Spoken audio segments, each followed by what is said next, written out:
आज की कहानी सरहद पार पाकिस्तान से है। आज की कहानी सुनने के बाद आपको यकीन नहीं होगा कि ऐसा भी कभी हो सकता है। ये कहानी आपको बेचैन कर देगी और सोचने पर मजबूर कर देगी कि क्या वाकई में एक इंसान इस हद तक गिर सकता है अपनी ख्वाहिशों को पूरा करने के लिए। मगर बड़े अफसोस की बात है कि ये सच है और इस बात ने पूरी इंसानियत को शर्मसार करके रख दिया। तो चलिए शुरू करते हैं आज का ये एपिसोड।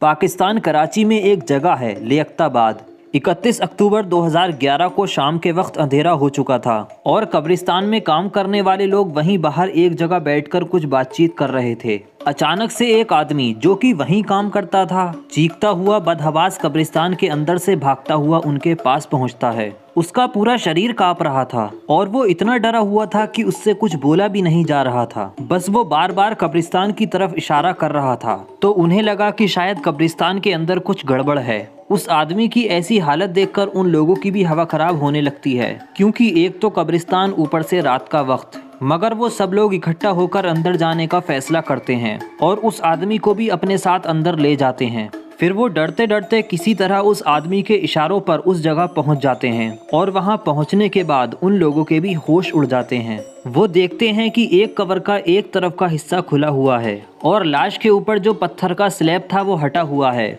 उन्हें कुछ समझ नहीं आता। फिर वो उस आदमी से पूछते हैं कि आखिर हुआ क्या है। फिर जब वो पूरी कहानी सुनाता है तो लोगों को इतना गुस्सा आता है कि वो उस शख्स को वहीं मार देते। लेकिन फिर वहाँ किसी तरह पुलिस बुलाई जाती है और पुलिस उसे अरेस्ट करके अपने साथ ले जाती है। उसके बाद जब पुलिस स्टेशन में उससे पूछताछ की जाती है तब वो पूरी कहानी शुरू से सुनाता है। दरअसल उस शख्स का नाम था मोहम्मद रियाज। वो पाकिस्तान के पंजाब प्रांत की एक जगह सरगोधा का रहने वाला था। सरगोधा से कुछ साल पहले वो रोजी रोटी की तलाश में कराची पहुंचता है। उसके बाद वो इधर उधर घूमता है नौकरी की तलाश में। कभी कहीं छोटा मोटा काम कर लेता तो कभी कहीं मजदूरी का काम कर लेता था, पर कोई टिकाऊ नौकरी उसे नहीं मिल रही थी। उसके बाद वो कुछ दिन ऐसे ही गुजारता है। इस दौरान वजीरा नाम के एक शख्स से उसकी दोस्ती होती है। वजीरा वहीं लियाकताबाद के एक कब्रिस्तान में खुदाई और कब्र पर पानी डालने का काम करता था। तो वजीरा से मिलने के बाद रियाज उसे अपनी परेशानियों के बारे में बताता है। तो वजीरा उसे अपने साथ कब्रिस्तान में ही काम दिलवा देता है। फिर रियाज उसी कब्रिस्तान में एक जगह टिककर नौकरी करने लगता है। उसके बाद जैसे जैसे वक्त बीतता है तो धीरे धीरे उन दोनों में दोस्ती गहरी हो जाती है। फिर रियाज ने अपने बयान में बताया कि उसने कुछ दिनों बाद कुछ अजीब सी चीज़ें देखी। उसने बताया शाम के वक्त जब भी कोई ताज़ी लाश उस कब्रिस्तान में दफनाई जाती थी, उसके बाद वजीरा उस कब्र का एक तरफ का हिस्सा खोलता था और उसके अंदर जाता था और थोड़ी देर बाद वापस बाहर आकर उस कब्र को वैसे ही बंद कर देता था जैसी वो पहले थी। पहले तो वो कुछ दिनों तक उसे ऐसा करते हुए देखता रहा, पर एक दिन उसने उससे पूछा कि तुम ये क्या करते हो कब्र को खोदकर। और क्योंकि अब दोनों की दोस्ती काफ़ी गहरी हो गई थी तो वजीरा ने उसे सारी कहानी बयां की और फिर उसने उसे भी अपने साथ उस काम में शामिल कर लिया और फिर दोनों मिलकर वो काम करने लगे। उसके बाद अब दोनों की नज़र असर के वक्त जो नमाज होती है, यानी कि शाम के वक्त, दरअसल इस्लाम में 5 वक्त की नमाज पढ़ी जाती है और जो असर की नमाज होती है वो शाम को लगभग 4 से 5 बजे के वक्त पढ़ी जाती है।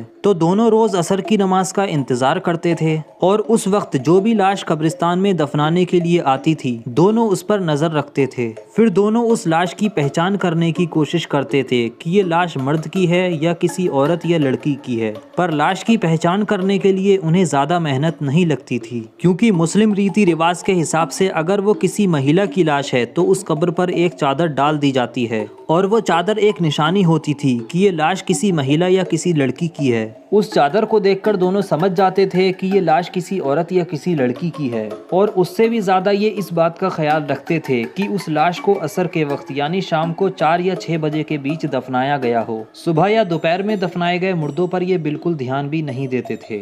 तो लाश को जब वहाँ लाया जाता था उसके बाद उसे कब्र में दफनाते थे, जिसमें 2 से 3 घंटे का वक्त लगता है और फिर सब लोग धीरे धीरे करके अपने घर चले जाते थे। फिर ये दोनों अपना काम शुरू करते थे। उनमें से एक उस कब्र के पास जाता और उस कब्र के पैर वाले हिस्से की तरफ से उसे खोदना चालू करता और बस इतना खोदता कि उसमें एक आदमी घुस सके। उसके बाद उस कब्र पर पत्थर के स्लैब रखे होते थे ताकि मुर्दे के ऊपर वो मिट्टी ना गिरे जो ऊपर से डाली जाती है। तो उनमें से वो एक पत्थर के स्लैब को हटाता और उस कब्र के अंदर चला जाता। फिर उस औरत या लड़की के साथ अब इसे क्या कहा जाए, जबरदस्ती या बलात्कार? क्योंकि जबरदस्ती तो उसके साथ होती है जो इसका विरोध करे, पर वो तो पहले से ही एक लाश थी जिसको कुछ पता ही नहीं कि उसके साथ क्या हो रहा है। तो मतलब कि वो उस लाश के जरिए अपनी हवस को शांत करता था, उस लाश का रेप करता था। उसके बाद जब वो कुछ देर के बाद बाहर आता तो दूसरा उस कब्र में जाता और उस घिनौने काम को अंजाम देता।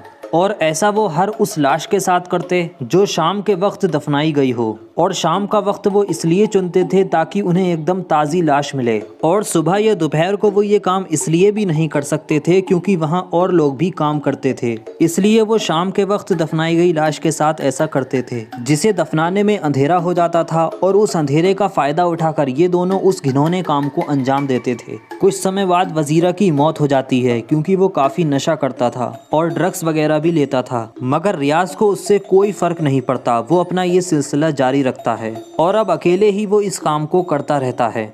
बात 31 अक्टूबर 2011 की है। शाम असर के वक्त एक मुर्दा लड़की को दफनाया जाता है और उस लाश पर भी रियाज की नज़र थी। 2 से 3 घंटे बाद जब सारे रिश्तेदार उस लाश को दफना कर और उसके लिए दुआएं पढ़कर वापस चले जाते हैं, तब रियाज उस कब्र के पास पहुंचता है और वैसे ही हमेशा की तरह उसे एक तरफ से खोलता है और उसका एक स्लैब हटाकर उसके अंदर चला जाता है। उसने अपने बयान में बताया कि जब वो उस कब्र के अंदर गया और जब वो उस मुर्दा लाश को अपनी हवस का शिकार बना रहा था तो उस दौरान अचानक से उसकी नज़र उस लड़की के चेहरे पर पड़ती है। दरअसल उस लाश के ऊपर जो चादर डाली गई थी वो उसके चेहरे से हटी हुई थी। और अक्सर ऐसा हो जाता है, लाश को कब्र में डालते वक्त कभी कभी कहीं से कपड़ा हट जाता है क्योंकि उस कपड़े को ज़्यादा टाइट करके नहीं बांधा जाता ताकि उस लाश को तकलीफ ना हो। तो जब रियाज की नज़र उसके चेहरे पर पड़ती है तो उसे पहले उसके दांत दिखाई देते हैं, फिर उसके बाद उसकी नज़र उस लड़की की आंखों पर जाती है। उसकी आंखें चमक रही थी और एक तेज रोशनी उसकी आंखों से निकल रही थी। ऐसा उसने खुद अपने बयान में साफ साफ बताया है। जैसे ही वो ये देखता है उसकी हवा खराब हो जाती है और उसे लगता है कि शायद ये लड़की जिंदा हो गई है या भूत बन गई है और अब वो बचने वाला नहीं है।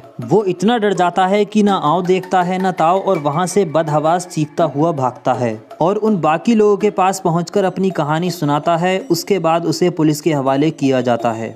उन बाकी कर्मचारियों के पास पहले भी कब्र से छेड़छाड़ की शिकायतें आती थीं क्योंकि लाश को दफनाने के बाद उसके रिश्तेदार अगले कई दिनों तक उस कब्र पर आते थे और उस मरे हुए शख्स की शांति के लिए दुआएं पढ़ते थे। और जब उन्हें कब्र की मिट्टी को देखकर शक होता था कि जैसा हम इसे कल छोड़कर गए थे ये उससे अलग है, तो वो उस कब्रिस्तान के मुलाजिमों से इसकी शिकायत करते थे। पर उन्हें लगता था कि शायद किसी जानवर ने ऐसा किया होगा। पर जब रियाज उनके पास आया और उसने सारी कहानी बताई तब उन्हें सारा माजरा समझ आया।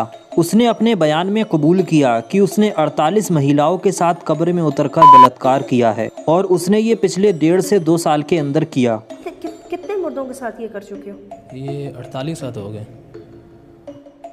48 ख़वातीन के साथ 48। उसके बाद जब ये खबर मीडिया द्वारा पब्लिक में आती है तो पूरे पाकिस्तान में आग की तरह फैलती है और पूरे पाकिस्तान में कोहराम मच जाता है और सभी चाहते थे कि उस गुनहगार को मौत की सज़ा मिले। फिर पुलिस अपने साथ उसे कब्रिस्तान में भी ले गई और वो सब लोग भी वहाँ पहुँचे जिन्होंने पिछले 1.5 से 2 साल में कोई महिला लाश को वहाँ दफनाया था। और फिर उसकी निशानदेही पर उन कब्रों की पहचान की गई जिसके साथ उसने ये घिनौना काम किया था। हर वो इंसान अपने कलेजे पर पत्थर रखकर बैठा था कि कहीं वो उस कब्र की तरफ इशारा न कर दे जिसमें उनके अपने दफनाए गए हों। और सोचिए जब वो उन कब्रों की पहचान करता होगा तो उन लोगों पर क्या बीतती होगी जब उन्हें पता चलता होगा कि इसमें उनका कोई अपना दफन है। उसके बाद जब ये मामला कोर्ट में पहुंचा तो हर 48 मामलों की सुनवाई अलग अलग करने का फैसला किया गया, जिनमें से 8 से 10 मामलों में रियाज को फांसी की सज़ा हो चुकी है। इंसान जीते जी बहुत सारे दुख, दर्द और गम सहता है, पर मरने के बाद भी उसे चैन न मिले तो इंसान जाए तो कहाँ जाए। कहते हैं मरने के बाद इंसान का इस दुनिया से कोई नाता नहीं रहता, पर इसी दुनिया के कुछ लोग उसे मरने के बाद भी चैन से नहीं रहने देते। पर पता है हैरानी की बात क्या है? हैरानी की बात यह है कि रियाज आज भी जिंदा है और आज भी पाकिस्तान की जेल में सड़ रहा है और आज भी हर एक पाकिस्तानी रियाज की फांसी का इंतज़ार कर रहा है, क्योंकि बाकी के मामले अभी भी कोर्ट में हैं और उनका फैसला आना बाकी है, पर उम्मीद है उसे जल्द ही फांसी होगी। तो दोस्तों ये थी आज की कहानी। आपकी इस पर क्या राय है? अपनी राय कमेंट बॉक्स में ज़रूर दें। वीडियो पसंद आई हो तो वीडियो को लाइक करें और ऐसी वीडियोस देखने के लिए चैनल को सब्सक्राइब करके साथ में बेल आइकन को भी ज़रूर प्रेस कर लें।